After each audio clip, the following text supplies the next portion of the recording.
Perfecto, pues muy buenas tardes tengan todas y todos. Vamos a comenzar esta sesión del diplomado, un nuevo módulo sobre condenas del sistema interamericano de derechos humanos, su impacto en el tema democrático, a propósito de la sentencia que emitió el día de hoy la Corte Interamericana. Condena para México por la inconvencionalidad del arraigo y la prisión preventiva. Entonces es un tema muy interesante porque son dos figuras de orden constitucional. Hay que ver los efectos para ver qué le van a ordenar al Estado mexicano y desde luego el cumplimiento, ¿no? El cumplimiento es un tema que también ha sido sujeto de debate en el Pleno de la Suprema Corte, que desde el caso Silvestre y otros contra México, en 2019 reiteró la Suprema Corte Mexicana que las sentencias de la Corte Interamericana se cumplen en sus términos. Entonces va a ser interesante, sobre todo por la obligación que tiene México a partir de esta sentencia de modificar la Constitución, ¿no? Es decir, es una sentencia donde se declara la inconvencionalidad de la Constitución mexicana a razón de estas dos figuras, el arraigo y la prisión preventiva oficiosa.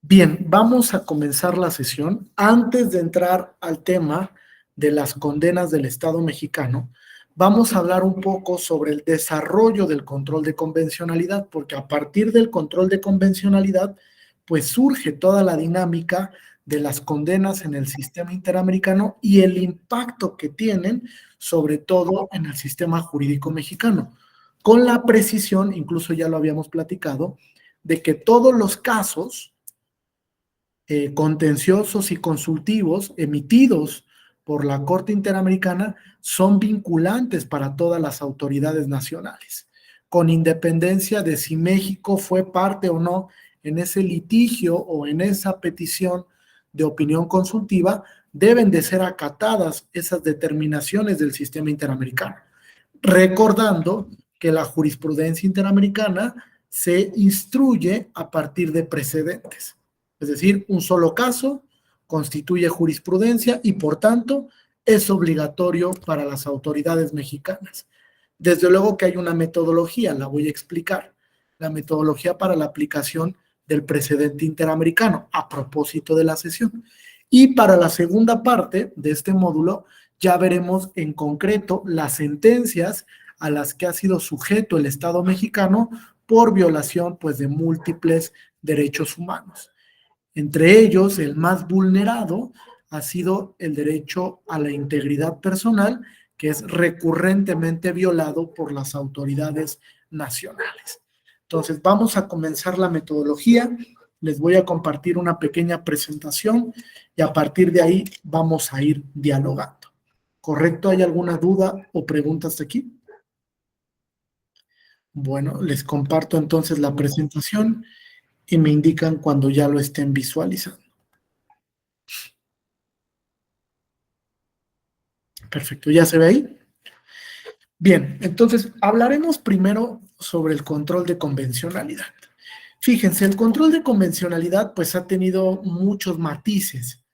De hecho, el control de convencionalidad, si bien tiene su origen en el sistema interamericano, su desarrollo y evidentemente también su punto de inflexión, pues lo cierto es que el Estado mexicano ha tratado de ir moldeando el control de convencionalidad a las circunstancias específicas del sistema. Es decir, ha tratado de establecer que con el control de convencionalidad hay una reinterpretación del contenido constitucional y desde luego que esto lleva a que generemos nuevas técnicas de interpretación judicial. El control de convencionalidad también ha sido parte de este desarrollo interpretativo que han tenido las autoridades jurisdiccionales buscando la mayor protección de los derechos fundamentales. Entonces, vamos a partir de un análisis a través de precedentes de cómo se ha desenvuelto el control de convencionalidad y hasta dónde ha llegado este ejercicio interpretativo hoy en día por parte de la Corte Interamericana. Fíjense, la noción control de convencionalidad evidentemente que tiene su exégesis en la jurisprudencia de la Corte Interamericana. Son varios los precedentes y pronunciamientos del sistema interamericano que se han encargado de determinar cuáles son los efectos del control, cuáles son los matices del control y desde luego cuáles son las texturas que debe tener este control. Sobre todo tomando en cuenta las implicaciones que tiene trasladar el control de convencionalidad a cada uno de los sistemas domésticos. El Estado mexicano tiene la obligación de que sus autoridades, en el ámbito de sus respectivas competencias, atribuciones, realicen este control de convencionalidad. Ahora bien, el origen del control lo encontramos en una sentencia que es muy emblemática, que es el caso Mirna Mar Chang contra El Salvador. Fue la primera ocasión, Francisco, en la que se habló de control de convencionalidad. Y se habló por un juez mexicano. En ese momento, don Sergio García Ramírez era juez de la Corte Interamericana de Derechos Humanos y fue el que por primera vez habló de la noción conceptual de lo que es el control de convencionalidad. Y él decía, fíjense, en este voto particular que emite en esta determinación del caso Mirna Mac Chang, decía don Sergio, la obligación que tienen los estados en su conjunto, fíjense, esa primera frase es muy importante, los estados en su conjunto, quiere decir que todas las autoridades están obligadas, que no puedes decir, solamente al Poder Judicial le corresponde realizar control de convencionalidad, no, todas las autoridades en su conjunto deben de realizar esta especie de control de convencionalidad.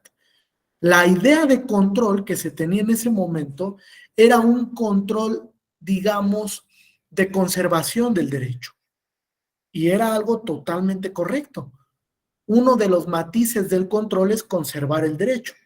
Yo les decía, como última ratio, hay que llegar a una declaratoria de inconvencionalidad.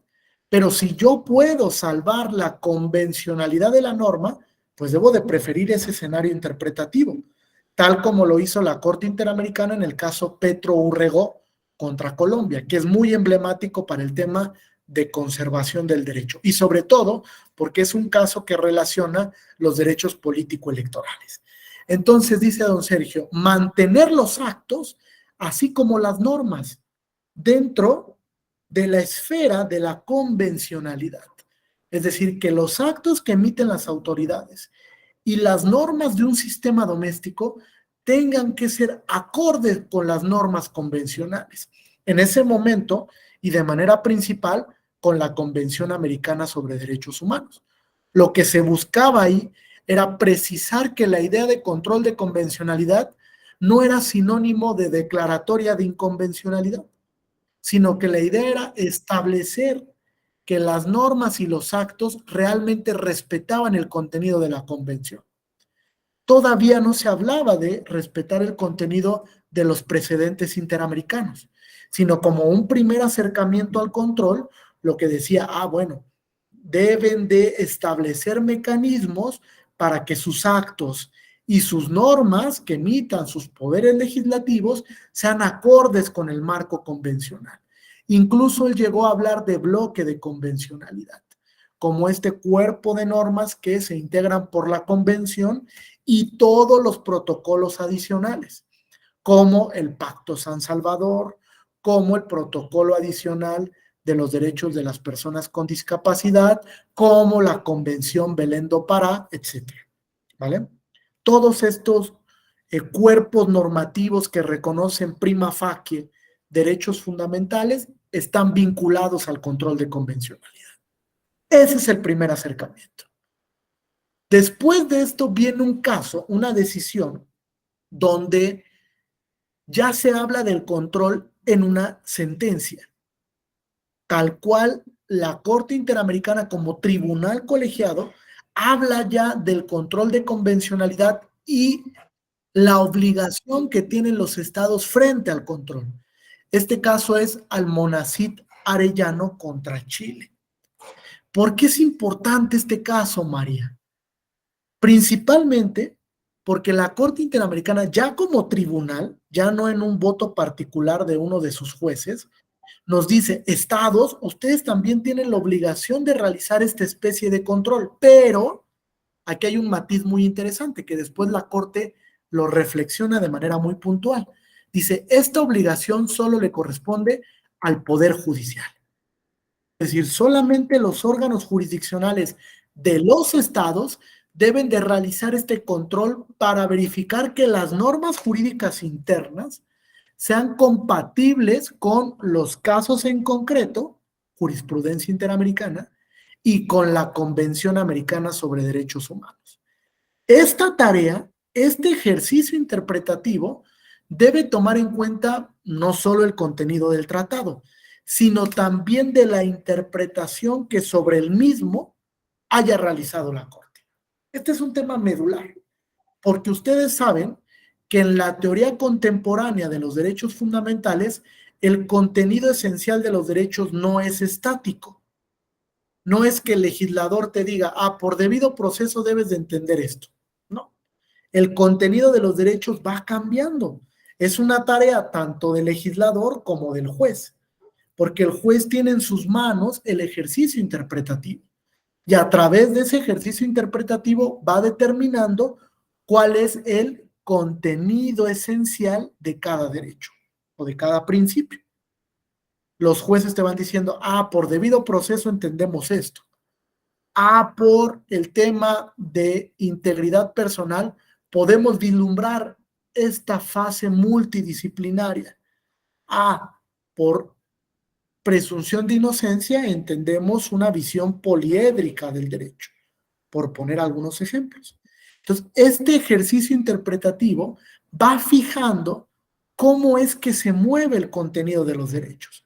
Por eso es que cuando yo realizo un control de convencionalidad, pues no solo tengo que tomar en cuenta lo previsto en la convención, sino también es tarea medular de las autoridades acercarse a los diferentes precedentes que existen y que desarrollan el contenido de los derechos.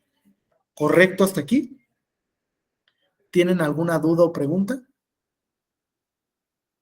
¿No? Ok. Después de este caso, Miguel, viene otro que, digamos, juega un papel de piedra angular del control. ¿Por qué de piedra angular? Porque en este caso la Corte se da cuenta que necesita empezar a definir cuál es el objeto del control, algo que llamamos el efecto útil del control de convencionalidad. En el caso trabajadores cesados del Congreso contra Perú, que ustedes lo ven en esta diapositiva, la Corte Interamericana estableció que el control de convencionalidad tiene como objeto proteger el efecto útil de la convención, o mejor dicho, del bloque de convencionalidad. Si tengo un bloque de derechos, el control tiene que ser capaz de establecer cuándo una norma o cuándo un acto se sale del ámbito de protección del derecho o del ámbito de compatibilidad frente al contenido del bloque de convencionalidad. Al final, el control de convencionalidad no es otra cosa que un examen, un quick, donde yo voy a analizar, lo que dijo la autoridad respeta el contenido de la convención, la norma que emitió el legislador respeta el contenido de este derecho desarrollado por la Corte Interamericana. Es decir, estoy compatibilizando la norma o el acto frente a un bloque, porque ese bloque adquiere jerarquía dentro del sistema. Es decir, es norma condicionante, como dice el profesor Manuel Atienza. Bajo esta tesitura, se establece que el control de convencionalidad se tiene que realizar de manera oficiosa. Por eso es que este caso es súper emblemático. Trabajadores cesados del Congreso contra Perú. No importa que las partes no te lo planteen, juez, autoridad administrativa. Tú de oficio tienes la obligación de establecer si el acto que estás emitiendo es compatible con el bloque de convencionalidad o si la norma que vas a aplicar a un determinado procedimiento como administrador de la norma realmente es compatible con la convención o compatible con el desarrollo interpretativo que ha fijado la Corte. Este control ex oficio o también llamado oficioso debe de ser realizado por todas las autoridades, evidentemente en el marco de sus respectivas competencias. Pero lo cierto es que esta resolución, esta decisión de la Corte Interamericana, vino a cambiar la perspectiva que teníamos del control, porque en ese momento se pensaba que el control solo se realizaba cuando las partes lo solicitaban, pero si ninguna parte me lo está solicitando, pues yo no tengo la obligación de realizar control. Y la Corte dice, no, aunque no te lo soliciten, si tú, autoridad prima facie, estás visualizando que el acto o que la norma en concreto viola el contenido del bloque, tienes que realizar el examen de regularidad. Tienes la obligación convencional a razón del contenido del artículo 1.1 de la Convención, que es el que fija las obligaciones que tienen los estados en materia de protección de los derechos humanos y su contenido esencial. Entonces, es muy importante esta sentencia, porque el tema del control oficioso se anuncia por primera vez ahí. En México vino varios años después, ustedes lo recordarán. ¿En qué caso la Suprema Corte dijo que el control de convencionalidad se tenía que realizar de manera oficiosa? ¿Lo recuerdan? Es una sentencia muy emblemática. Sí, Jorge. ¿Consta el expediente de varios 912/2010? Así es, Jorge. Ahí es donde la Corte Mexicana estableció esta obligación de control ex oficio por todas las autoridades, el llamado control difuso. Pero desde antes, fíjense, la Corte Interamericana ya había fijado los efectos de ese control ex oficio y ya había vinculado a las autoridades nacionales a realizarlo como un compromiso frente al contenido de la convención.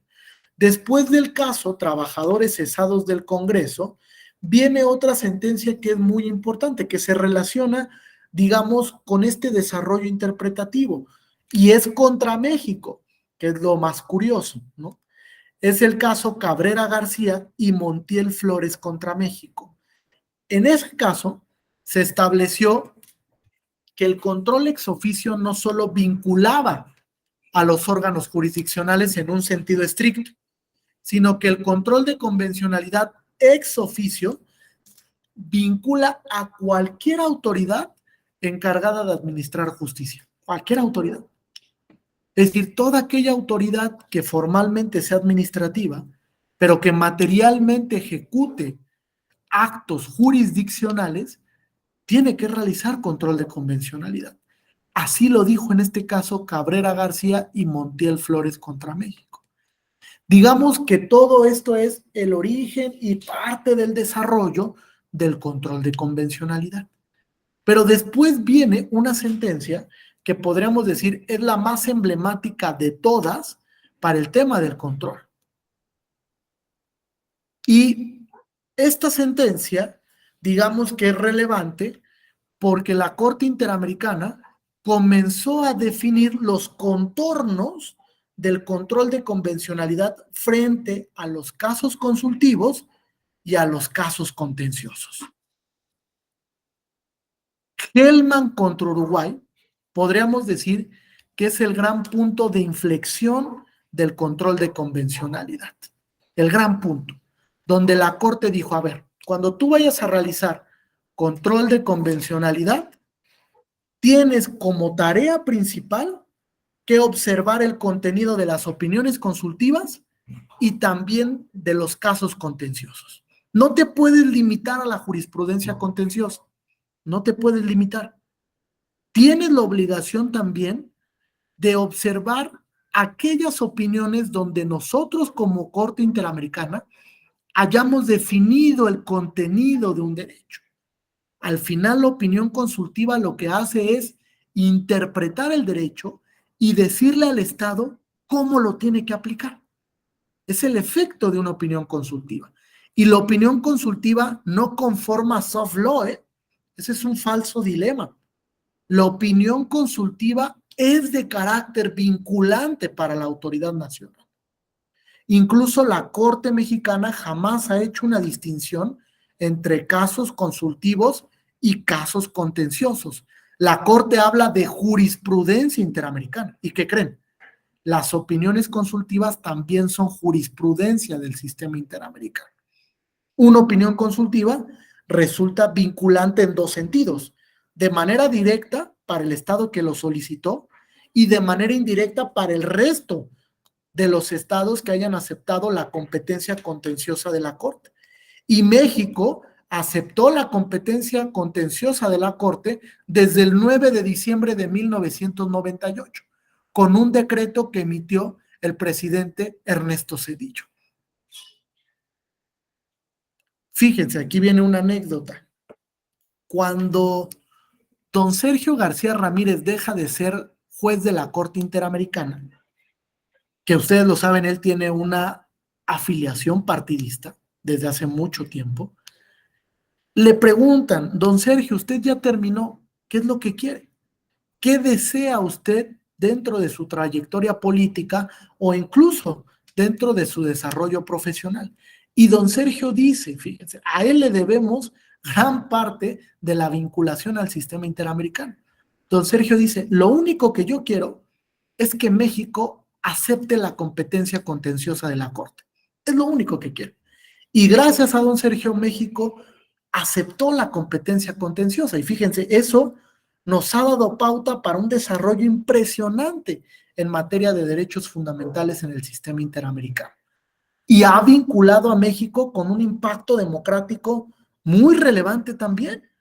Tan es así que la sentencia del día de hoy ya se empezó a discutir para ver cuáles son los efectos y cómo la va a cumplimentar México.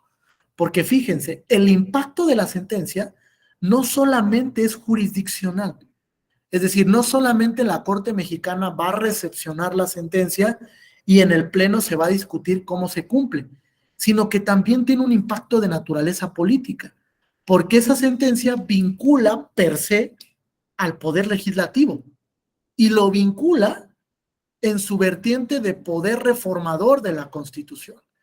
A ver, legislador, ¿cómo vas a cumplir la sentencia? ¿Vas a eliminar de la Constitución el arraigo y la prisión preventiva oficiosa o no lo vas a hacer? ¿México va a cumplir en sus términos la sentencia interamericana o no lo va a cumplir? Recuerden que ahí hay un precedente interesante, lo discutíamos la sesión anterior, el Varios 1390 y ¿qué? ¿Se acuerdan? Inés Fernández y otras contra México, 1396 del 2011. Esa sentencia hay que leerla, jóvenes, porque ahí la Corte como que quiso darle un matiz al cumplimiento y no vaya a ser, la de malas, que el Pleno determine que como esa sentencia interamericana va en contra de una restricción constitucional, prevalece la restricción. Ojo, esto puede ser muy delicado, porque el no cumplir una sentencia en el sistema interamericano ha dado como pauta, esto es un antecedente, es un hecho notorio, el que los estados abandonen el sistema. Ya pasó con Argentina, ya pasó con República Dominicana, ya pasó con Venezuela, donde por no cumplir una sentencia los estados dicen: ¿sabes qué? Mejor me salgo del sistema interamericano. Ya no acepto la competencia contenciosa de la Corte. Y entonces ahí se vendría una problemática para México, sobre todo porque gracias al sistema interamericano hemos tenido un desarrollo muy importante, un desarrollo, digamos, fundamental para el contenido de los derechos fundamentales y también para la política judicial en el Estado mexicano.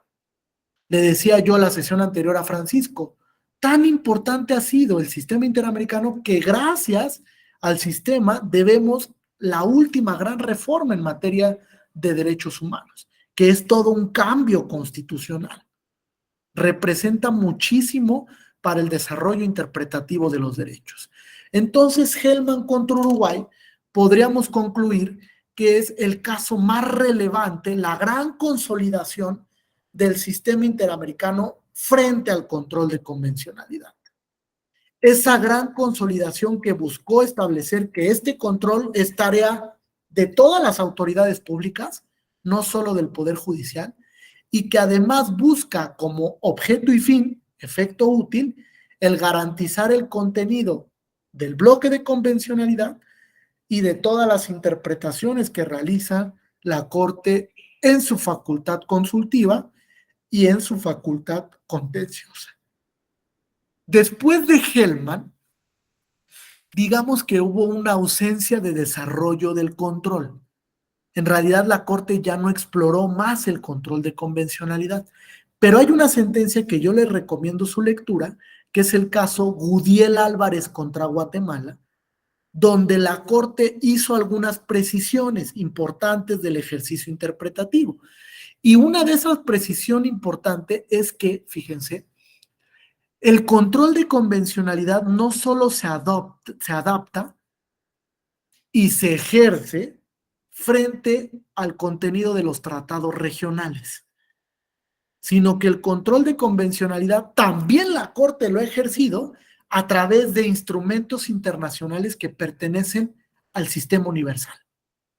Es decir, la Corte se ha apoyado de la Convención de los Derechos del Niño, del Pacto de Derechos Económicos, Sociales y Culturales, de la Convención de los Derechos de las Personas con Discapacidad, etcétera, para hacer un ejercicio interpretativo correcto. Entonces, también cuando realizo control de convencionalidad en el sistema interamericano, puedo jalar los tratados internacionales que pertenecen al sistema universal como fundamento para el ejercicio del control. Y una sentencia que es ejemplo de esto es el caso Lagos del Campo contra Perú. Lagos del Campo contra Perú. Una sentencia muy emblemática donde se habló precisamente de cuál es el impacto que tiene el derecho a la estabilidad en el empleo. Y ese derecho a la estabilidad en el empleo está reconocido en el Pacto Internacional de Derechos Económicos, Sociales y Culturales. Entonces, también ha servido de fundamento estos instrumentos para el control de convencionalidad regional que ejerce la Corte. Entonces, es importante saber esto también. No olviden, es el caso Gudiel Álvarez contra Guatemala. Ahora, digamos que como conclusión podemos establecer que el control de convencionalidad primero es un ejercicio interpretativo, desde luego que así lo es. Y este ejercicio interpretativo también se rige por los principios cardinales del control constitucional. Uno de estos es el principio de presunción de convencionalidad y el principio de conservación del derecho. Son dos principios que incluso los configuró en sus inicios científicamente el profesor Kelsen. Y que cuando Kelsen se dio cuenta de que el control de constitucionalidad no tenía per se un efecto invalidatorio en automático, sino que lo que buscaba era verificación constitucional, entonces sembró estos elementos para vincularlos frente al Tribunal Constitucional. Y ahora sabemos que en un escenario de modelo mixto, pues estos principios se ocupan tanto para el control abstracto como para el control difuso, donde yo antes de llegar a la inconvencionalidad o antes de llegar a la inconstitucionalidad, tengo que buscar salvar la compatibilidad de la norma a través de un ejercicio interpretativo, que regularmente lo conocemos como interpretación conforme. ¿Correcto hasta aquí? Ahora, la segunda conclusión a la que podemos llegar, Horacio, es que el control no solo vincula a normas de carácter general. Es decir, no solo estoy vinculado a verificar la compatibilidad convencional, de normas, sino también de actos. Todos los actos, fíjense, de las autoridades y de los particulares están vinculados al control de convencionalidad, a propósito de la doble eficacia de los derechos fundamentales. A propósito de esto, escribí un artículo muy interesante en la revista que coordina la Comisión de Derechos Humanos de la Ciudad de México sobre la eficacia horizontal de la Convención Americana. Y ahí analicé aquellos casos donde han condenado a los estados no porque hayan sido los agentes de violación del derecho, sino porque un particular violó el derecho humano de otro particular y el estado no hizo nada. Se cruzó de brazos. Y el estado tiene la obligación, conforme al artículo 1.1 de la Convención, de establecer su deber de custodia integral de los derechos. Deber de custodia integral, integral. No importa que tú no hayas violado el derecho, tú tienes la obligación también de protección. No importa que tú no hayas sido el agente directo de violación del derecho, tienes que protegerlo en cualquier ámbito, porque es una visión contemporánea de los derechos. Es decir, la tesis que establece que los derechos solo vinculan a la autoridad es obsoleta. Es una tesis de Estado legal de derecho. Y hoy estamos en el Estado constitucional y convencional de derecho. Entonces, los derechos fundamentales son oponibles frente a la autoridad y frente a los particulares. Y el sistema interamericano no ha sido omiso en este tema. La Corte Interamericana ha sido consciente que va a haber casos donde un particular viole los derechos de otro y si el Estado no responde, puede ser responsable internacionalmente. Un caso muy emblemático sobre esto, se lo recomiendo bastante porque tiene matices muy interesantes, es Loaiza López Soto contra Venezuela. Loaiza López Soto contra Venezuela. Aparte es un caso en materia penal, ¿no? Bastante interesante de cómo la Corte condenó a Venezuela, a pesar de que Venezuela pues no fue quien violó el derecho, sino fue un particular. Y la Corte da una explicación del por qué condena a Venezuela.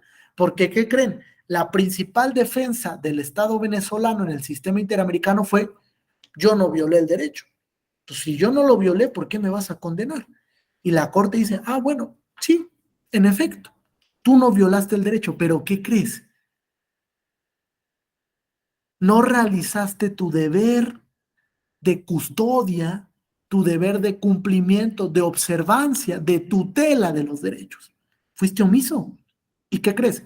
Las omisiones de los estados también son judicializables en el sistema interamericano. ¿Vamos bien hasta aquí? ¿Alguna duda o pregunta? ¿No? ¿Ninguna? Ok, entonces, en resumen, ¿qué entendemos por control de convencionalidad? A ver si alguien me lo quiere explicar. ¿Y por qué es relevante el control de convencionalidad para los estados parte y desde luego para el impacto democrático que tiene el control? ¿Por qué hoy en día es necesario que las autoridades ejerzan control de convencionalidad? Los escucho hasta aquí. A ver si alguien tiene alguna participación.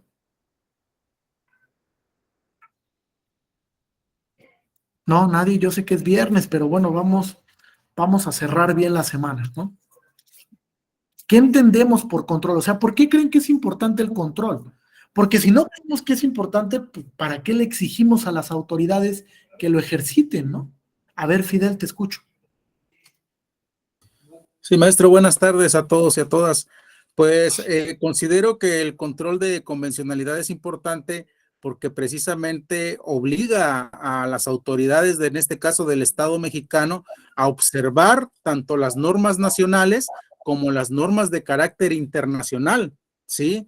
Entonces, no nada más se tiene que sujetar a una cuestión de constitucionalidad, sino que también tiene que ver todos aquellos tratados que en materia de derechos humanos ha suscrito el Estado mexicano y de los cuales tiene la obligación de observar y de acatar en caso de que de cierta manera pues haya alguna irregularidad, ¿no? Para esto pues también existen órganos de control, tanto nacionales como internacionales, y ya lo explicaba usted en las clases pasadas, ¿no? El control concentrado y el control difuso, que el control concentrado pues lo tiene la Corte, ¿sí? y pues el control difuso, pues de cierta manera todos aquellos tribunales, como es el caso del Tribunal Electoral del Poder Judicial de la Federación, y pues a nivel internacional, pues también tenemos una convención americana de derechos humanos y también tenemos una Corte Interamericana de Derechos Humanos. Entonces, por eso es importante el control de convencionalidad, porque nos da un derecho más allá todavía de las normas que están previamente integradas en el sistema de justicia nacional. Gracias, doctor. Fíjate, Fidel, ese punto es importante porque el control no solo conlleva una convergencia interpretativa frente a la autoridad nacional, sino que el control también lo que busca es ampliación de derechos. Es correcto totalmente esto. Incluso hay una premisa importante en el control de convencionalidad. Van a existir derechos que, a pesar de no tener un reconocimiento explícito constitucional, estén reconocidos en un tratado. Y con ello hay una incorporación implícita del tratado frente a la Constitución. Entonces hay una ampliación totalmente. Y más cuando tenemos más de 210 tratados en materia de derechos humanos. Ahora, a eso súmenle aquellos tratados que, a pesar de que no son en materia de derechos humanos, sí reconocen algunos derechos. Esos también, la norma en particular, también se incorpora al bloque de constitucionalidad. Entonces, es todo un reto para las autoridades. Un reto muy importante, y por eso es que hay que exigirles que ejerzan control de convencionalidad. No es optativo, es un deber constitucional, y más porque el precedente interamericano así lo ha dicho. El precedente ha sido categórico en el sentido de establecer todas las autoridades, no solo las del Poder Judicial. Cualquier autoridad en el ámbito de sus respectivas competencias puede realizar. Hay muchos de ustedes que pertenecen a los organismos administrativos que se encargan de la organización de elecciones, a los soples. Los soples también están vinculados al control de convencionalidad a través de la interpretación conforme, a través de la aplicación del principio pro persona, y desde luego que va a haber oportunidad donde los soples puedan inaplicar normas. Allá hay un debate muy interesante. La autoridad administrativa puede llegar a la inaplicación de normas si se apoya en el precedente. Sencillo. La sala superior ya declaró la inconvencionalidad de esta norma, jalando ese precedente, yo como OPLE tengo toda la capacidad de inaplicar la norma en mi caso en concreto. ¿Para qué voy a esperar a que llegue a sede judicial si yo lo puedo hacer desde ahorita? Porque tengo un deber constitucional, porque tengo un deber internacional frente a la Corte Interamericana. Entonces, son oportunidades donde a veces las propias autoridades no se dan cuenta que pueden colaborar al ejercicio de control, que pueden colaborar a la protección efectiva de los derechos humanos. Francisco, te escucho. Muy bien, Fidel. Muchas gracias por la participación. El control de convencionalidad siento que es importante para recordarle al Estado, tú firmaste esos tratados, si los firmaste los debes de aplicar, no debe de ser letra muerta como cuando uno cuando yo era estudiante de Derecho, pues decían, pues sí, métele algún tratado a tu demanda a ver si te lo toman en cuenta, pero no había esa obligatoriedad que a partir de la 912, de la varios 912, se ha dado. Entonces, también ese control es importante para recordar al Estado, tú lo firmaste, tú te comprometiste, pues a cada acto hay también consecuencias. Entonces, esa es mi opinión. Pues bueno. Totalmente de acuerdo. Tú suscribiste un tratado, estás obligado a su cumplimiento porque así lo establece la Convención de Viena, y además estás obligado, Francisco, a observar el contenido de la jurisprudencia interamericana. Más de 300 casos contenciosos, 30 y tantas opiniones consultivas. Entonces, es una tarea compleja el control de convencionalidad que también no se puede tomar a la ligera, porque cuando se ha llegado a tomar a la ligera pasan cosas catastróficas. ¿Vale? La autoridad debe de tener una metodología para la aplicación del control. Ahora les voy a presentar un cuadro bastante interesante que diseñó la propia Suprema Corte y que les va a ayudar un poco a diferenciar estos efectos del control constitucional, control de convencionalidad y cuál ha sido su desarrollo vinculante para el Estado mexicano. Daniel, por favor.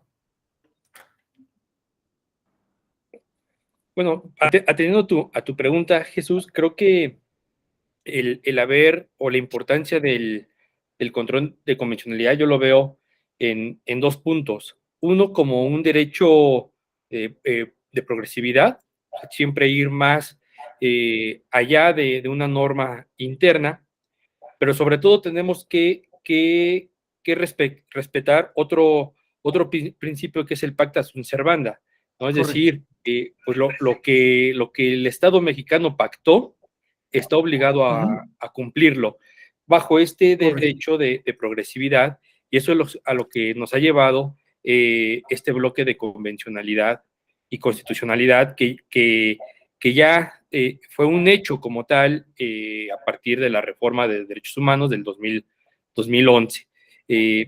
A mí lo que me preocupa fue lo que habías dicho hace un rato. ¿Qué vamos a hacer si el Estado no cumple con estas sentencias? Porque ya está la sentencia de hoy, pero tampoco, por ejemplo, yo que trabajo en una fiscalía, tampoco puedo pasar por alto y no puedo dejar de preocuparme por el tema de la sentencia de Digna Ochoa. Ese es un parteaguas que dudo mucho que se dé, que México pueda cumplir esa sentencia en lo referente a que la Corte Interamericana estableció que el perito debe ser independiente de todas las fiscalías. Claro. Imagínate, eso es volver a reformar la Constitución. Y sin olvidar que, pues bueno, esta sentencia de hoy básicamente fue en un tema de arraigo, pero obviamente pues el arraigo es la antesala de la prisión preventiva oficiosa. Tendríamos que esperar que yo creo que también el Estado mexicano va a ser condenado al tema de la prisión preventiva oficiosa. Y si la Corte sigue discutiendo de manera muy temerosa la prisión preventiva oficiosa, pues entonces estamos en graves problemas, ¿no? Porque considero yo que en todo caso nos tendríamos que quedar con la prisión preventiva justificada, que esa sí respeta derechos humanos, esa sí respeta el Estado constitucional de derecho. Entonces creo que el control de convencionalidad, por eso es que tiene estos dos principios en los cuales creo que pues radica gran parte del funcionamiento del Estado constitucional mexicano, el principio de progresividad y el principio de pacta sunt servanda. Gracias. Muy bien, Daniel. Fíjate, aquí hay dos puntos de discusión bastante interesantes. Uno, una precisión que es interesante. En este caso, en esta sentencia que se emite hoy, la Corte Interamericana vuelve a reiterar que la prisión preventiva solo se puede aplicar de manera justificada. O sea, es el escenario interpretativo que manda el mensaje de cómo va a resolver el caso de la prisión preventiva oficiosa. Es decir, viene una declaratoria de inconvencionalidad. Por eso es que es muy importante esta sentencia. Y dos, el cumplimiento. Fíjate, el cumplimiento es una cosa muy rara, ¿no? Porque, ¿qué va a pasar si, por ejemplo, la Corte Mexicana dice, bueno, pues prevalece la restricción? Es decir, no voy a cumplir la sentencia interamericana y voy a dejar el arraigo porque es una restricción constitucional, pues entre otras cosas, a la libertad personal, ¿no? ¿Qué pasa con el operador jurisdiccional? Porque el operador jurisdiccional tiene un deber frente al control difuso de acatar la sentencia interamericana. ¿A quién le va a hacer caso?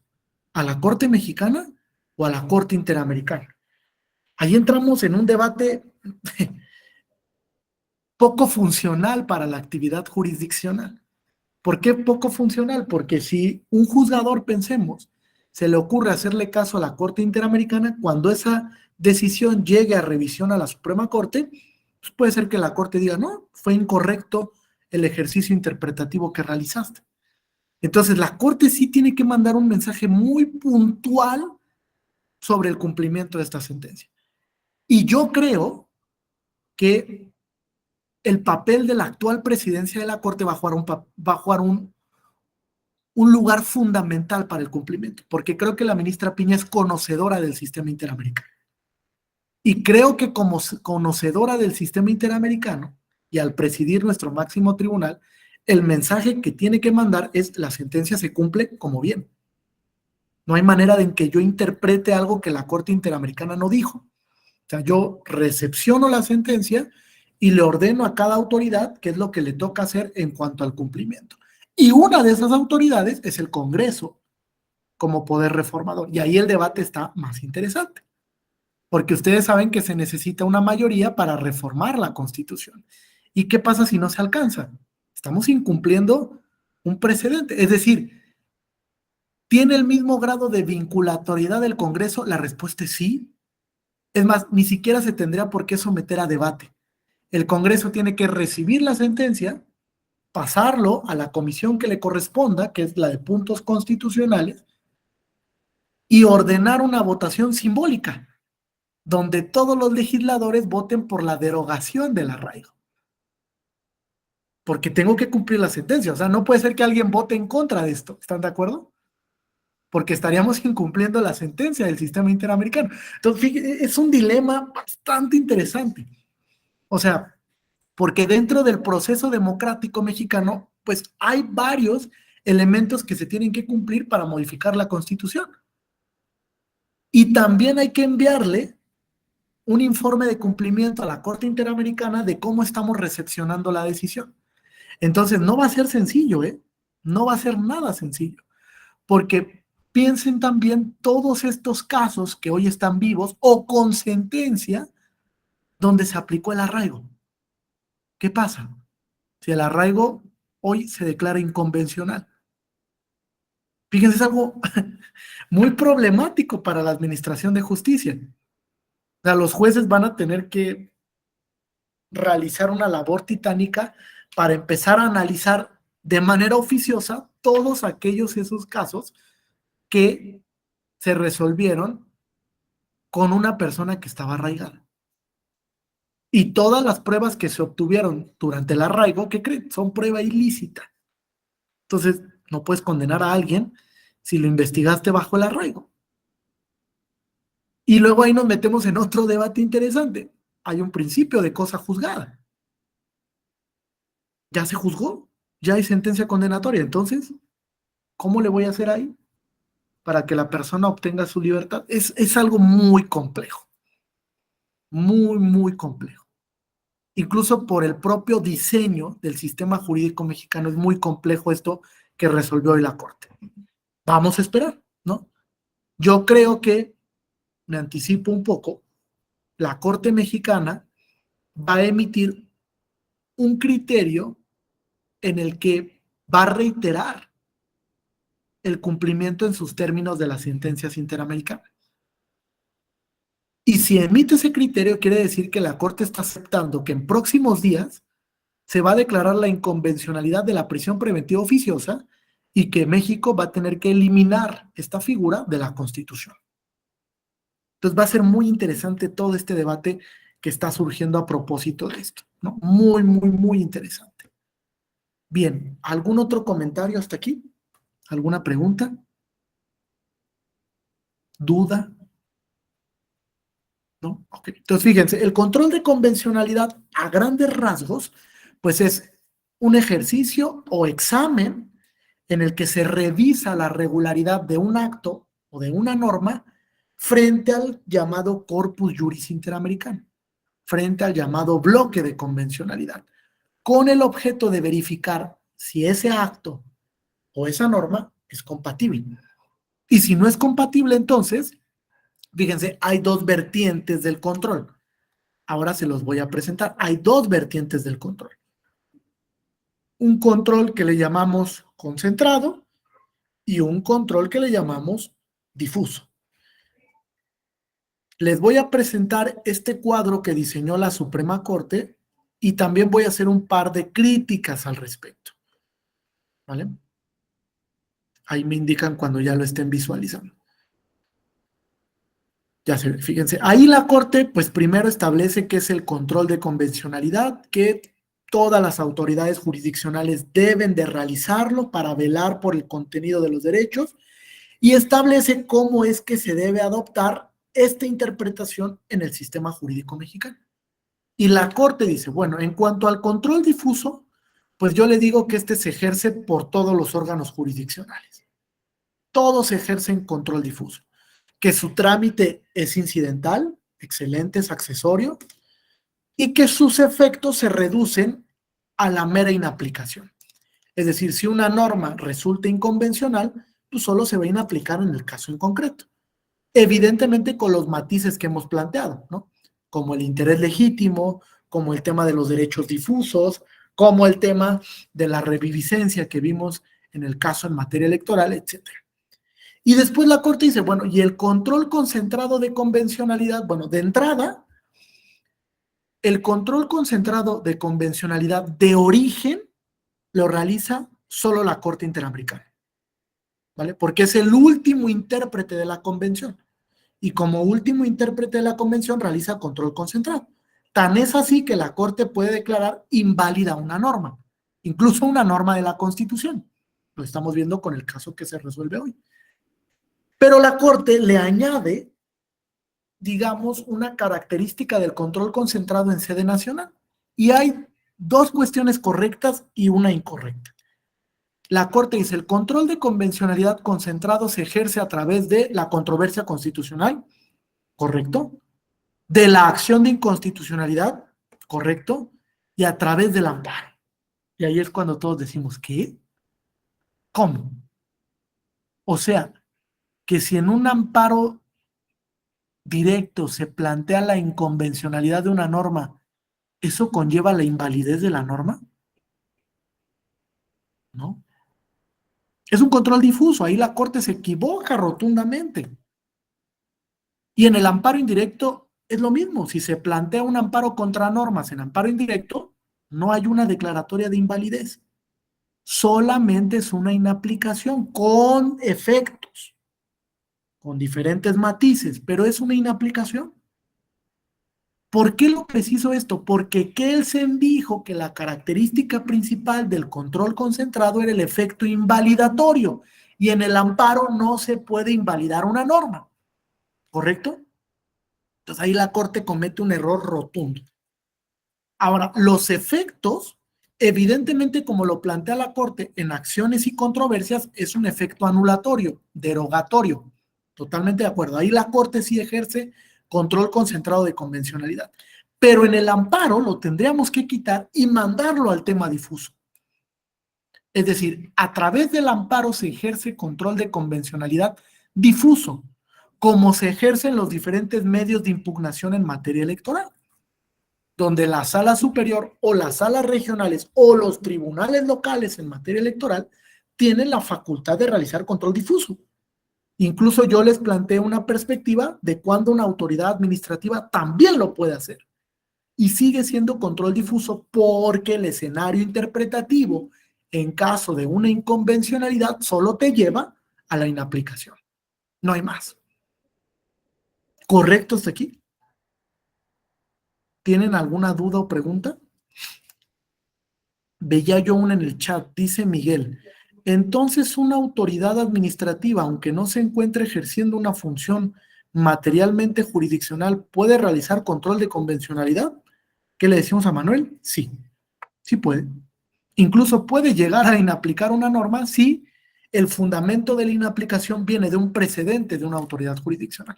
Ah, oye, la sala superior declaró la inconvencionalidad de esta norma. Jalo el precedente y en mi función administrativa ordeno que se inaplique la norma. No pasa nada. Porque la Corte Interamericana, en el caso Hellman contra Uruguay, vinculó al control de convencionalidad a todas las autoridades. Todas. Y no hizo distinción ni de naturaleza, ni de funciones o facultades. No lo hizo. Solo dijo, están vinculadas al control todas las autoridades nacionales en el ámbito de sus respectivas competencias y atribuciones, pero todas. ¿Bien hasta aquí? ¿Alguna duda o pregunta? ¿No? ¿Ninguna? ¿Segura, seguros? No quiero que se queden con dudas. Ok, entonces, antes de continuar, para plantearles un poco el tema del impacto, Voy a dividir un par de sentencias para la siguiente sesión, ¿vale? Para hacer un escenario, un ejercicio más o menos parecido al de la sesión anterior donde discutimos casos, ¿vale? Son 4 sentencias, que son sentencias en las que se condenó al Estado mexicano, ¿vale? La primera sentencia de condena para México, ¿alguien sabe cuál fue? ¿Cuál fue la primera sentencia de condena para México en el sistema interamericano? Martín Lutero King. Castañeda Guzmán. Correcto, Francisco. Castañeda Guzmán contra México fue la primera sentencia de condena. Y marcó un parteaguas muy interesante para el desarrollo de los derechos político-electorales, para el JDC y desde luego para la aplicación de metodologías frente a los derechos políticos, porque ahí se utilizó por primera vez el llamado test de proporcionalidad. Entonces vamos a dividir 4 sentencias. Por los que estamos son 1, 2, 3, 4, 5, 6, 7, 8, 9, 10, 11, 12, 13, 14. 14, entonces vamos a dividirlos en grupos 2 de 4 y 2 de 3, ¿vale? Entonces va a ser Daniel con Fidel, Jorge y Raúl Alejandro. Les va a tocar el caso precisamente Castañeda Guzmán contra México. Hay que hacer un análisis de la sentencia. Hay que ver la importancia de la sentencia y sobre todo el impacto que tuvo. En la inteligencia que hoy en día la Corte Interamericana ha cambiado el mensaje político que había mandado sobre el cumplimiento de las sentencias para hablar de impacto. Es decir, para la Corte Interamericana hoy en día no es tan importante si se cumple o no una sentencia. Lo que es realmente relevante es el impacto democrático que tienen los estados americanos. ¿Qué cambió en México a partir de esta sentencia? ¿Por qué el Estado mexicano recoge esta resolución para resolver un caso en concreto? Ese es el impacto de las sentencias, ¿vale? Sí, Raúl. Buenas tardes, maestro. Solamente recalcar si es lo que se va a hacer, es hablar de qué trata y cuál es su impacto, ¿no? Sí, correcto. O sea, hacer un análisis de la sentencia y medir el impacto democrático que haya tenido. Esa Castañeda Guzmán tiene un impacto muy interesante en el sistema jurídico mexicano, en el sistema de medios de impugnación, en el tema de la discusión de las candidaturas independientes. Entonces es una sentencia también bastante importante. Después tocaría María del Refugio, Miguel Antonio, Francisco y Alberto. Y la sentencia que les tocaría analizar sería el caso, pues sí, yo creo que por importancia, el que tenemos que analizar es Radilla Pacheco contra México. ¿Vale? El impacto que tiene, ¿qué impacto? Ahí es plausible el impacto democrático, ¿no? Hay un impacto muy importante y sobre todo de cambio constitucional. Después, Alejandra, Heriberto y María Eloísa. A ustedes les tocaría la sentencia, déjenme ver en mi listita que tengo.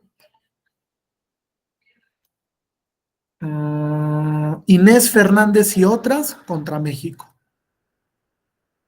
Inés Fernández y otras contra México.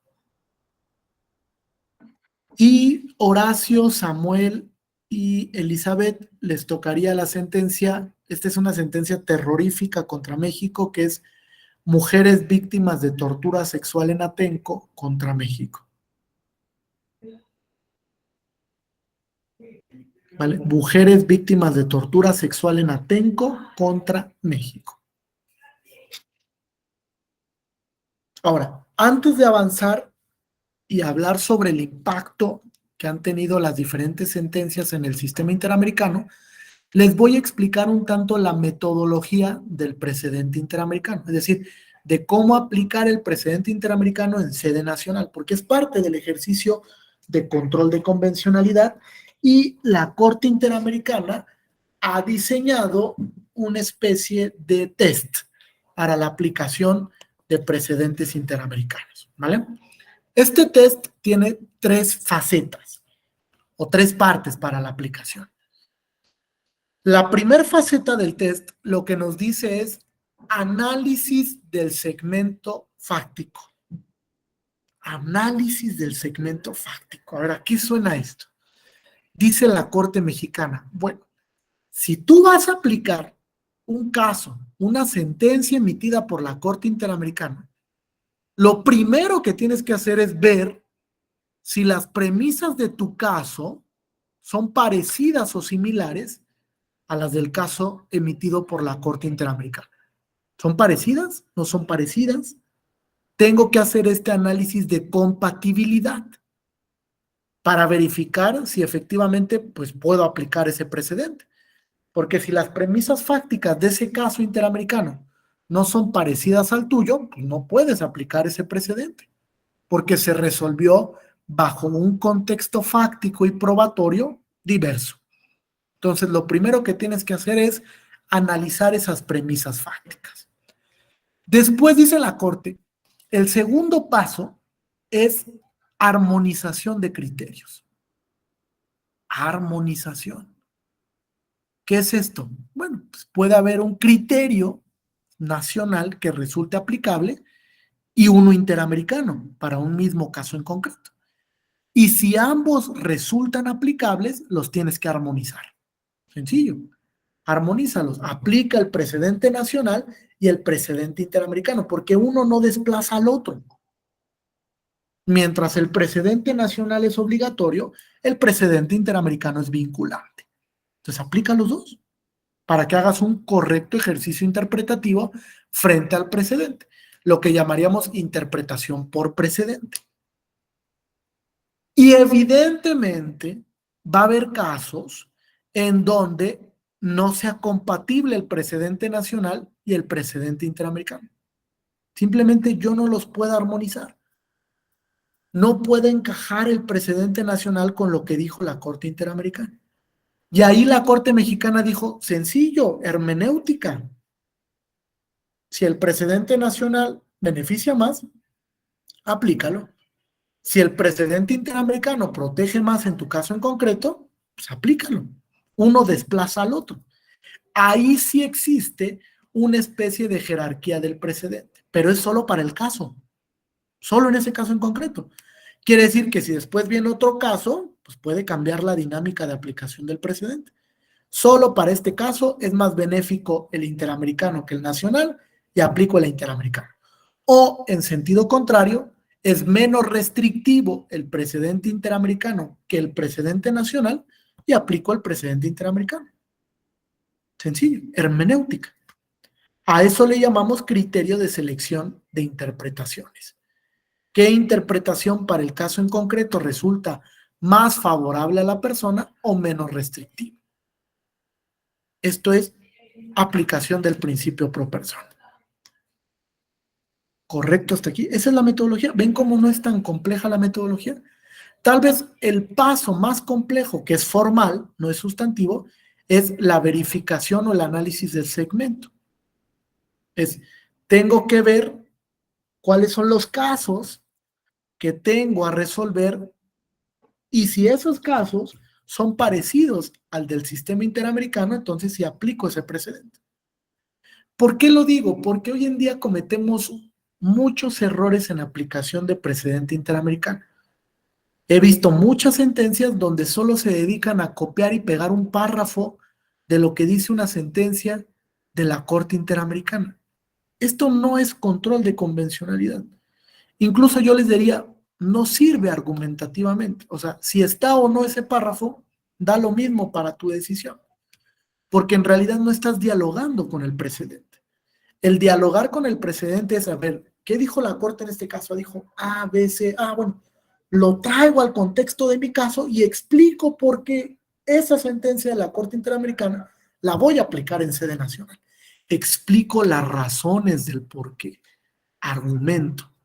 Eso cuesta hoy en día mucho trabajo a los órganos jurisdiccionales, porque hay un desconocimiento del ejercicio de control de convencionalidad. Creemos que porque cito un criterio de la Corte ya estoy haciendo control de convencionalidad, y esto es totalmente incorrecto. Incluso yo les decía, es poco útil en una decisión judicial. Si está o no, no forma parte de la obiter dicta. Es una razón periférica nada más.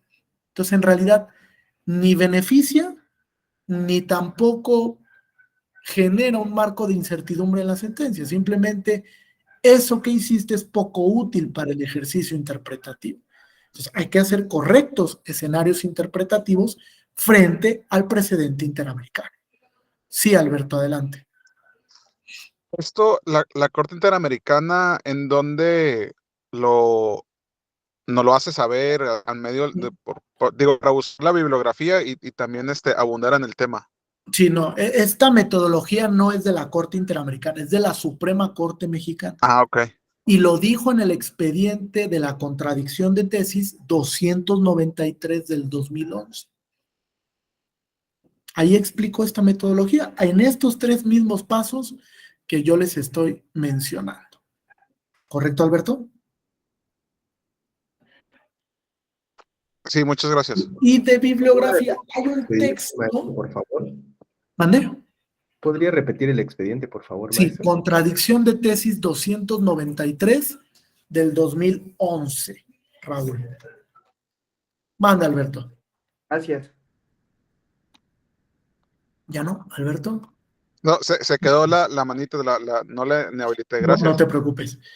Y en cuanto a bibliografía, hay un texto muy, muy sencillo de lectura fácil del profesor Edgar Caballero que se llama Diálogo Jurisprudencial. Si a alguien le interesa un poco más, este texto es formidable para entender las bases de cómo dialogar con un precedente de otra corte, sobre todo precedentes del sistema interamericano. ¿Correcto hasta aquí? ¿Alguna duda, pregunta, comentario? No, ok. Vamos a hablar entonces de cómo se ha desarrollado el tema de lo que podríamos llamar las sentencias de la Corte en contra de México y el cumplimiento que se ha tenido. Fíjense, como yo les mencionaba, México aceptó la competencia contenciosa de la Corte Interamericana en 1998. De acuerdo con el artículo 61 de la Convención, en el momento en el que se acepta la competencia contenciosa de la Corte, el Estado tiene la obligación de acatar todos los fallos donde la Corte les condene, de manera directa. Es decir, principalmente, Estado mexicano, si a ti te está condenando la Corte, ese precedente es vinculante per se para ti, de manera directa. Y de manera indirecta, todos aquellos casos donde no haya sido parte, pero que evidentemente representen un desarrollo para el contenido de un derecho. Entonces ahí también tienes un área de oportunidad para la aplicación e interpretación de los derechos en estos precedentes donde no haya sido condenado, ¿vale? La Corte Interamericana condenó a México por primera vez en el caso Castañeda-Gutmann. Esa fue la primera vez que se condenó a México y la condena fue por un tema de acceso a la jurisdicción, de protección del derecho al juez natural. ¿Por qué es importante establecer esto? Porque muchos, sin haber leído la sentencia, dicen, es que ahí la Corte condenó a México a que implementara la figura de candidaturas independientes. No es cierto. Esta sentencia no condenó a México a eso. Incluso hay una deferencia de libertad configurativa frente a México, porque la Corte Interamericana en este caso le dice a México, mira, de un análisis de derecho comparado, yo me doy cuenta que no hay un consenso sobre si se tienen que regular o no las candidaturas independientes.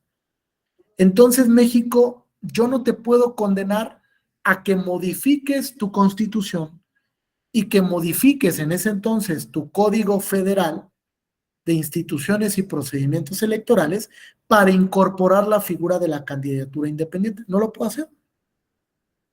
Dejo a tu configuración normativa que tú determines si lo haces o no. De hecho, se dice que ahí utilizó la Corte por primera vez el tema del margen de apreciación nacional. Te lo dejo, México. Tú define si regulas o no las candidaturas independientes. Y realizó la Corte un test de proporcionalidad para este tema de las candidaturas independientes. Es decir, si la restricción constitucional para que únicamente se accediera o se ejerciera el derecho a ser votado a través del sistema de partidos era convencional o no. Y la Corte dijo, es convencional. Sí es convencional. Pero sí condenó a México por no contar con un recurso judicial efectivo para el caso Castañeda Guzmán. Si ustedes recuerdan, el caso Castañeda Guzmán peloteó. Primero presentó un amparo, le dijeron no procede el amparo. Después vino a la justicia electoral, le dijeron tampoco la justicia electoral te puede dar una respuesta. Incluso llegó a la Suprema Corte y bajo la ponencia del ministro Valls se determinó en amparo en revisión que el caso del amparo Castañeda Guzmán era improcedente por el tema de actos en materia electoral, porque había sido una negativa de su registro como candidato a la presidencia por parte del entonces Instituto Federal Electoral. Y ahí parecía que terminaba la novela Castañeda Guzmán. Sin embargo, acude al sistema interamericano, pasando por la comisión, evidentemente, y la Corte condena a México solo a implementar un recurso efectivo para la protección de los derechos político-electorales. Y ahí es cuando vino la revolución del JDC. Ahí cambió el JDC. Hay un punto y aparte a partir de ese momento para este mecanismo de protección constitucional. Digamos que a partir de ese momento ha habido varios altibajos para el tema mexicano respecto a las sentencias de condena. México hoy en día tiene 12 sentencias de condena hasta el 2023, precisamente con la sentencia que se emite el día de hoy. Posterior a este caso, donde condenan a México por el tema del arraigo, se emitió en noviembre del 2018 la sentencia Selvas, González y otras contra México, donde se condenó al Estado mexicano por abuso de policías con tortura y violencia sexual contra varias mujeres en una movilización social en el municipio de Texcoco y de San Salvador Atenco, que es el caso Mujeres Víctimas de Tortura Sexual en Atenco contra México. ¿Correcto hasta aquí? Entonces, vamos a ir viendo diferentes precedentes donde pues, se ha condenado a México, digamos, a partir de múltiples matices. Después de esta sentencia, el caso Castañeda Guzmán, viene la sentencia del caso Rosendo Radilla Pacheco contra México. Y aquí pasaron dos cosas interesantes. Una que poco se estudia y debería de analizarse un poco más, y otra que tiene que ver con el fenómeno de desaparición forzada de personas. Fíjense, en cuanto al segundo punto, es importante saber que a partir de esta sentencia se empezó a configurar la actual ley general en materia de desaparición forzada y que hoy en día existe el supuesto en esa ley de cometer el delito de desaparición forzada por particulares, no solo por autoridades, también los particulares pueden caer en el supuesto de aplicación de este tipo penal por esta ley que sanciona el delito en específico. Pero un punto importante que no se discutió mucho, por lo menos desde la academia, es el tema de la interpretación conforme de la cláusula del fuero militar. Fíjense por qué este tema es importante. Uno de los obstáculos con el que cotidianamente se enfrentaban los civiles cuando tenían un conflicto con militares era que todo era conocido por el fuero militar. Y entonces los civiles no gozaban de capacidad y de personalidad jurídica para acudir al fuero castrense. Y eso se dio una limitante durante mucho tiempo porque existía un fuero especial dentro de la Constitución para los militares. La Corte Interamericana, para no declarar la inconvencionalidad del fuero militar, hizo un ejercicio de interpretación conforme. Habrá que discutir si fue correcto el ejercicio o no. Pero básicamente lo que dijo la Corte es, cuando el conflicto sea solo entre militares, correcto, que aplique el fuero militar. Pero cuando en el conflicto esté relacionado a un civil, entonces el fuero que debe de conocer es el ordinario, porque con ello se garantiza un derecho de la convención que está reconocido en el artículo 8.1, el derecho al juez natural, a que yo tenga derecho de acceso a la jurisdicción y que ese acceso a la jurisdicción se vea respaldado porque pude concurrir a la autoridad, porque pude generar un reclamo frente a la autoridad jurisdiccional de que se violó un derecho fundamental. Entonces, esta parte es esencial para la protección de los derechos fundamentales de debido proceso. Entonces, este punto poco se discute. Incluso yo les diría, creo que el ejercicio de interpretación conforme en esa sentencia de condena frente a México fue muy forzado. Daba para una declaratoria de inconvencionalidad del fuero militar. Porque una de las reglas de la interpretación conforme es que el ejercicio sea viable. Es decir, que la norma te permita esa interpretación.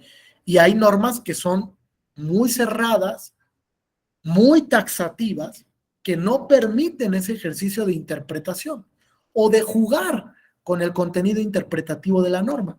Me parece que ese era un claro ejemplo de ello. La norma no permitía un escenario de interpretación conforme. Sin embargo, fíjense, hasta el caso Petro Urrego contra Colombia, la Corte Interamericana se da cuenta de algo muy especial para el cumplimiento y observancia de sus decisiones. Dice la Corte, fíjense, y se los planteo, ¿qué conviene más? ¿Me voy a poner a pelear con los estados porque declaré inconvencional su constitución y no quieren modificarla? O mejor, opto por ser más discreta, más laxa y hacer ejercicios de interpretación conforme y decirle a los estados, oye, ¿qué crees? Esa norma que está en tu constitución la tienes que interpretar de esta manera para que sea compatible con la convención. Porque si no la interpretas así, es inconvencional. Pero no te voy a declarar la inconvencionalidad de tu constitución. Solo lleva a cabo de manera correcta los ejercicios interpretativos. Es decir, es una sentencia interpretativa. ¿Qué opinan? ¿Es correcta esta posición de la Corte o que se suba al ring con los estados para obligarlos a que modifiquen sus constituciones porque no respetan el estándar interamericano? Es muy complejo esto, porque no solamente es un tema jurisdiccional, ya se los hice notar hace un momento, es un tema que también tiene un tinte evidentemente político y donde el Estado puede decir, a ver, oblígame a cumplir la sentencia y la Corte lo puede obligar. Es muy difícil ese tema, porque yo les decía, la Corte Interamericana no tiene un sistema de cumplimiento tan efectivo como lo tenemos, por ejemplo, tratándose del juicio de amparo, ¿no? Que tiene un sistema de cumplimiento pues, que funciona más o menos bien, ¿no? Entonces, si un Estado dice, no voy a cumplir tu sentencia, no hay manera en que la Corte lo obligue a cumplirla. No existe ese mecanismo. Entonces, ¿qué opinan? ¿Qué posición debería de jugar la Corte, sobre todo cuando se enfrenta a un ejercicio de control de convencionalidad de una constitución? Sí, Alberto, adelante, te escucho. Pues, aquí la cuestión es las reglas, en tratándose de derecho internacional público, ¿no? Lo que comentaba por ahí un compañero de la Pacta Sunt Servanda y aparte el principio de buena fe, ¿no? Que no existe un mecanismo internacional, o sea, al ver la cuestión de la soberanía del Estado de someterse, ¿no? Sin duda alguna, yo considero que nos tocaría a nosotros, ¿no? Como operadores jurídicos, ¿no? En tratar de hacer que se cumplan esas sentencias, en principio, en atención a los derechos humanos y al principio de progresividad, ¿no? y saber defenderlos, como bien atinadamente comentaba, ¿no? Para las jurisprudencias de la Corte Interamericana, ¿no? También, sin duda alguna, muchas veces también hay efectos económicos, ¿no? Mucha presión, mucha condena internacional. Lo podemos ver a lo mejor con la Unión Europea, ¿no? Que cuando alguien se quiere unir al club, ¿no? El famoso club de los 27 de la Unión Europea, les piden que hagan reformas internas en protección de los derechos humanos para así poder unirse a la Unión Europea, ¿no? Entonces, tal vez por ahí podría haber algún tipo de, digamos, de un punto de inflexión o un punto de presión para un Estado que no cumple una sentencia, ¿no? Pero fíjate, el efecto útil sigue siendo el mismo, Alberto. O sea, cuando tú suscribes un tratado, tienes que adaptar tu norma interna a lo que marca el tratado. O sea, esa es una obligación de efecto útil del tratado internacional. O sea, Estado mexicano, nadie te obligó a suscribirlo. Entonces, si lo suscribes, la consecuencia es adapta tu sistema doméstico, incluida tu constitución, para que sea compatible con el tratado internacional, porque incluso existe la facultad de reservas interpretativas. Es lo que iba a comentar, salvo reserva, ¿no? Salvo reserva. Pero que fíjate, haga el Estado. hay algo muy interesante. En el caso Radilla, México tenía una reserva interpretativa respecto del fuero militar. ¿Y qué crees? La Corte dijo, fíjense, esto es un matiz que también poco se analiza. La Corte dijo, las reservas interpretativas también son susceptibles de control de convencionalidad. Si tú te reservaste el cumplimiento de un derecho, pero esa reserva es inconvencional, se elimina. Y es lo que hizo la Corte en el caso Radilla. Pero también la cuestión del fuero militar es una cuestión histórica universal, ¿no? O sea, también entra a debate, pues, lo vemos con los romanos, ¿no? Que es la fuente del derecho, que ellos incluso trataban de manera distinta que un ciudadano romano de a pie. Pues es una cuestión también histórica, ¿no? Por la importancia y la trascendencia que en aquel entonces y todavía sigue teniendo el ejército en todos los estados del mundo, ¿no? Definitivamente así es. Pero fíjate, te pongo otro elemento para ponerle un poco más de sabor. México tiene otra reserva interpretativa en cuanto a otro principio histórico, que es el de la separación iglesia-estado. Y esa reserva interpretativa lo que determina es que pues, los ministros de culto no pueden ejercer su derecho a ser elegibles, entre otras cuestiones, circunscribiéndonos al tema político electoral. Ahora les preguntaría, ¿esa reserva interpretativa es convencional? O sea, México puede decir, no, yo no cumplo el contenido de ese tratado en cuanto a los ministros de culto porque ellos no pueden ejercer su derecho a ser votados.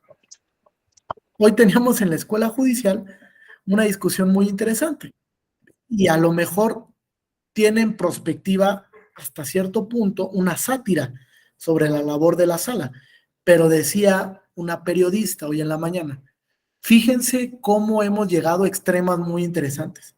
Hemos llegado a anular una elección porque un candidato sale con un estandarte de la Virgen de Guadalupe, pero validamos una elección cuando hay rebase de topes de campaña. Fíjense qué interesante y hasta dónde hemos llegado en los puntos de proteger un principio que es histórico según la Constitución. Es que ese principio es histórico, es el único principio histórico de la Constitución. Entonces nos ha llevado a anular elecciones porque un candidato salió con un estandarte, pero cuando un candidato rebasa de manera considerable el tope de campaña que tiene, ahí no lo anulamos. Hasta cierto punto puede sonar un tanto absurdo la posición que ha jugado la Sala Superior en ese contexto. Allá hay una sentencia muy interesante, léanla, que es el caso del municipio de Peribán, Michoacán, de una candidata independiente, donde rebasó considerablemente el tope de gastos y la sala dijo, bueno, pero es que está en una clara desventaja, porque era candidata independiente. Y entonces el tope de gastos para la candidata independiente no es el mismo que el del candidato de partido político. Entonces, si se considera lo que rebasó la candidata, pues no es significativo para la elección y se valida. Yo no estoy diciendo que la sentencia sea incorrecta. Lo único que estoy diciendo es que hemos caído en una sátira de decir, es que estos principios protégelos mucho y estos como que tienen matices. Entonces, ¿qué tan relevante es este principio de separación iglesia-estado que no le permite a los ministros de culto participar en una elección? Yo haría una votación democrática aquí. ¿Quién estaría de acuerdo en que los ministros de culto puedan participar o ejercer su derecho a ser votado? Para mí no es preocupante el que pertenezca a un culto religioso, ¿eh? Incluso creo que la restricción es notoriamente inconvencional, pero bueno, habrá diferentes perspectivas al respecto. Para mí, desde un punto de vista evidentemente jurídico, no de posición social ni de posición política, esa restricción es inconvencional y está sujeta a control de convencionalidad. Entonces, si llega un caso al sistema interamericano, pueden aplicar la misma regla que el caso Radilla, la misma. Y aplicar la misma regla es determinar que la reserva interpretativa es inconvencional y le entro al fondo y a ver qué pasa. Si la Corte declara o no la inconvencionalidad de esa restricción constitucional. Entonces, está interesante, fíjense, a propósito de este caso se empieza a discutir cómo las reservas interpretativas pues también se pueden destruir en un ejercicio de control de convencionalidad. Sí, Fidel, adelante. Sí, maestro, lo que pasa es que yo considero que sí, en una cuestión de derechos y de derechos humanos, pues obviamente podría ser procedente. Pero, ¿qué pasa, por ejemplo, con esa vinculación con los pueblos y comunidades indígenas? ¿Sí? Claro. Donde por la falta de conocimiento, precisamente la cuestión de normativa, por una cuestión cultural, por una cuestión de educativa en las comunidades, el cura y el maestro, pues a veces son más que los propios comisarios, ¿sí? Entonces, si de cierta manera, en este caso, un representante de una iglesia pudiera ser candidato, pues obviamente que tendría la simpatía de muchísima gente, ¿no? Y creo que aquí rompería un principio de igualdad frente Pero fíjate, Fidel, caeríamos en el absurdo de que ninguna persona que tuviera una representatividad importante social participara. Yo te diría, pues no hubiéramos dejado que participara Cuauhtémoc Blanco entonces, porque es un ídolo para la sociedad mexicana. O sea, creo, o sea, sin demeritar el comentario, que si caemos en el absurdo de decir, es que tiene un alto prestigio social, entonces por eso no lo vamos a dejar participar. Es una restricción que desde mi perspectiva no es constitucional, ¿eh? Porque entonces las figuras públicas no podrían. Chabelo, por ejemplo, no, Chabelo nunca, ¿cómo creen? Pues todo el mundo va a votar por Chabelo o por el Chavo del Ocho. O sea, vamos a caer en el absurdo de estar generando restricciones que no son constitucionales para el ejercicio del derecho a ser votado. O sea, si lo que nos da miedo es porque el cura tiene una alta aceptación social, no es válida la restricción. O sea, si ese es el argumento, para mí, yo respeto la posición Fidel, pero para mí si el argumento es, no, el cura no, porque es muy aceptado en la sociedad, ¿cómo creen? Pues va a ganar. Bueno, ¿y qué importa si gana? ¿No? El chiste es que respete los estándares constitucionales. Si gana la elección porque mucha gente simpatizó con él, pues es un libre ejercicio del derecho a votar. Bueno, lo pongo a discusión. A ver, Francisco Alberto. Bueno, también, aparte de lo que comenta el compañero, ¿no? O sea, eso de la falta de, o que pueden ser manipulables en ciertas áreas del país, pues sin duda alguna en cualquier área, ¿no? O sea, porque al final un líder religioso o en sí la religión, como comenta aquí el doctor, sin afán de entrar en terreno escabroso, pues sí pudiesen llegar a imponer, ¿no? imponer no su voluntad, pero sí la voluntad de que sufraje por algún tipo de candidato, sobre todo por las cuestiones esas religiosas y creencias, ¿no? Es decir, este es el que defiende el aborto, o este es el que no, o este tipo de cosas se pudiese llegar a dar. Y yo concuerdo con el doctor en el sentido de que sí es restrictivo. Ya la cuestión histórica creo yo que ya la superamos, ¿no? Es que al final de cuentas el motivo de la separación del Estado y la religión pues se da con las de reforma y las cuestiones de control y la posesión de tierras y la concentración de riqueza. Creo yo que hay otros medios de control, ¿no? Como Claro, ese totalmente. para ese sentido. Y aparte, ¿no? O sea, incluso hay otros beneficios que creo que todas las asociaciones, todas las AR, ¿no? Las asociaciones religiosas sacan provecho, como, por ejemplo, están exentas de impuestos, ¿no? Entonces, menos en tratándose del ISR, ¿no?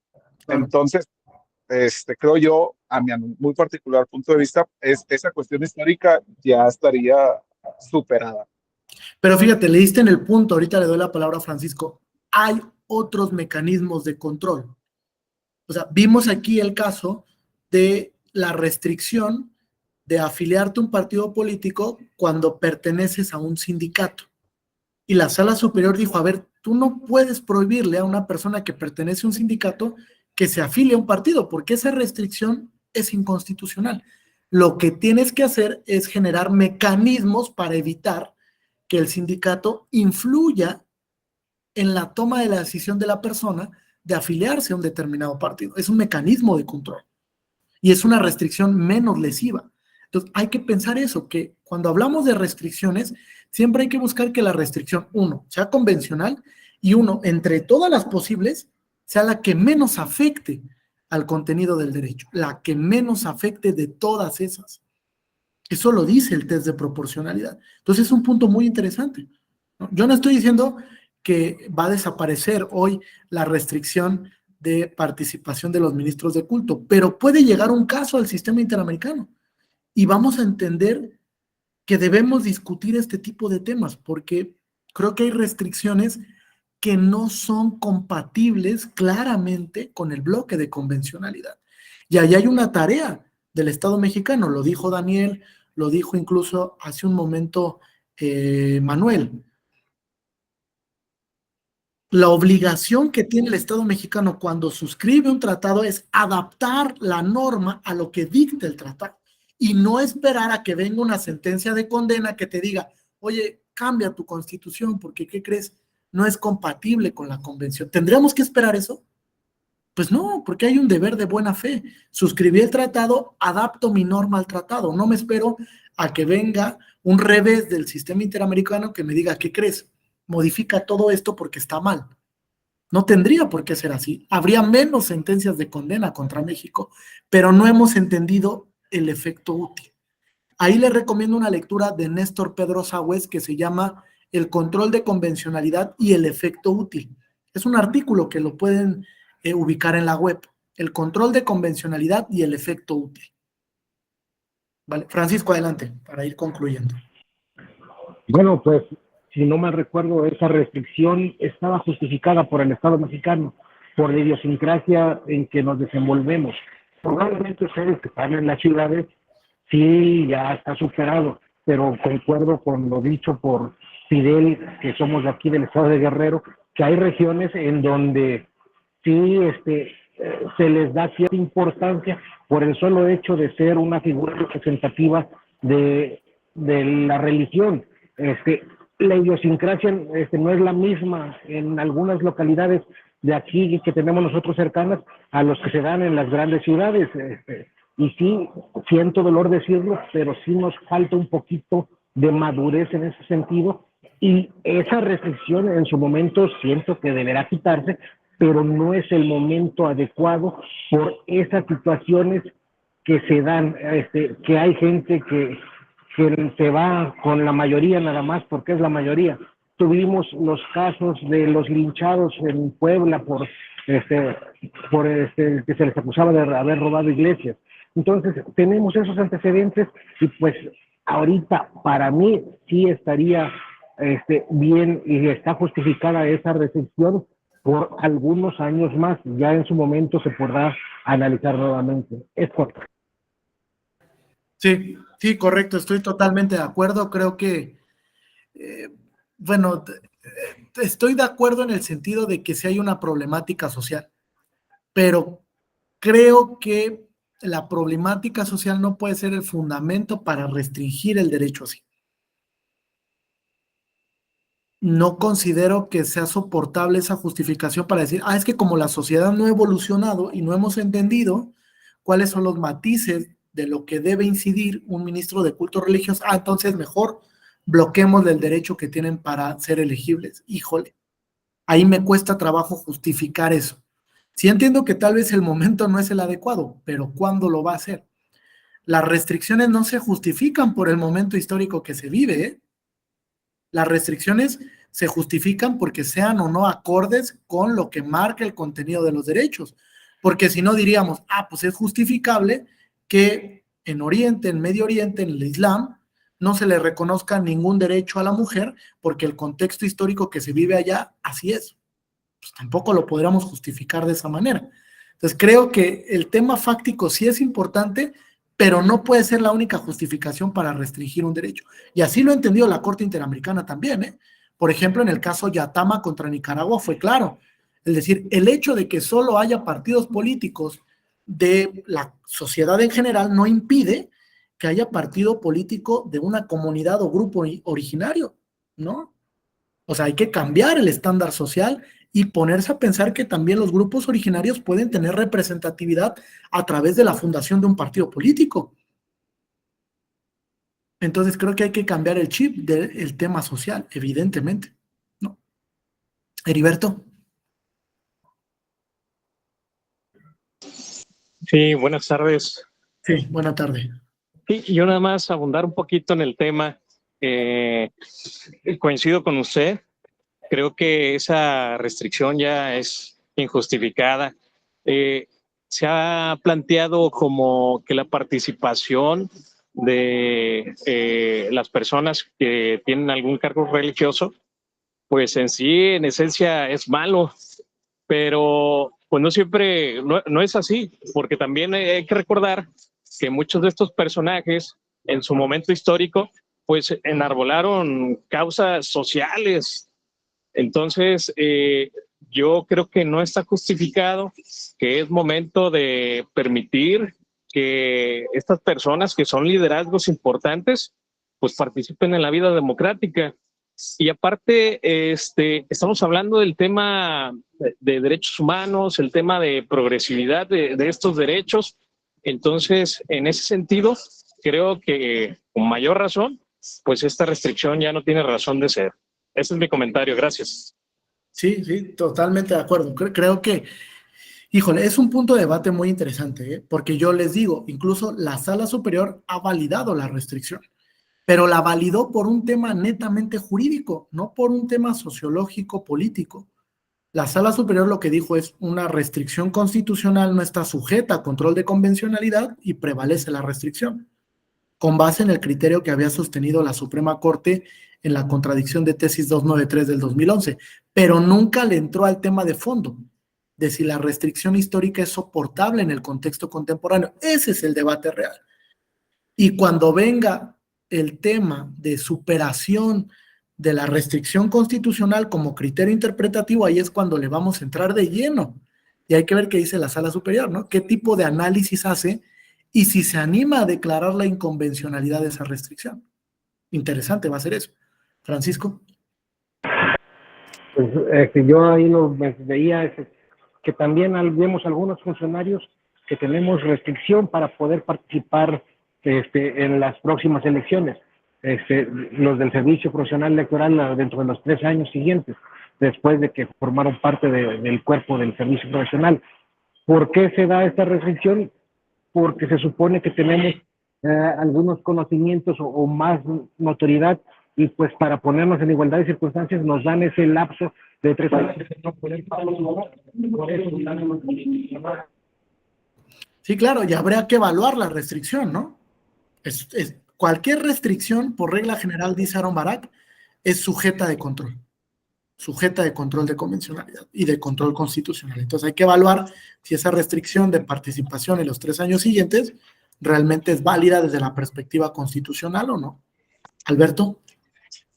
Sí, y también comentando, aunado a lo que comentaba el compañero, no sé, aquí en Baja California, por ejemplo, los magistrados del Tribunal Electoral o los magistrados del Poder Judicial o del Tribunal Administrativo están imposibilitados para ser candidatos a elección popular, salvo que se separen de su cargo 1 o 2 años antes, ¿no? Sin duda alguna podría haber otros métodos, otros medios de control.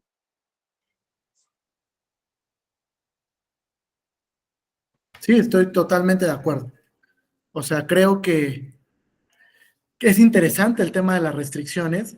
La Corte Interamericana también lo ha analizado de fondo, sobre todo en los casos Castañeda Goodman, Lagos del Campo. Otro tema de restricciones, evidentemente, es Radilla Pacheco contra México, Petro Búrrego contra Colombia, que era también un tema constitucional. Entonces, hay que analizar con pinzas este tema de las restricciones, y en el sistema interamericano la Corte se ha enfrentado con muchos tópicos de restricciones a varios derechos donde ha utilizado esta metodología. Entonces, es un tema recurrente también en el sistema interamericano. Bien, ¿algún comentario hasta aquí? ¿Duda? ¿Pregunta? Sí, Francisco, adelante. Regresando a los equipos, que si no, me pudiera repetir para tomar bien nota y ahorita contactar a los compañeros para ¿Quién estaba ponernos de con acuerdo. Francisco? ¿Se acuerdan? Yo recuerdo que es María del Refugio, si no mal recuerdo también Miguel Antonio, y el tercero, para que seamos los 4, es el que tengo duda. Ah, ok. ¿Y qué sentencia les tocó? ¿María del Refugio? Radilla Pacheco.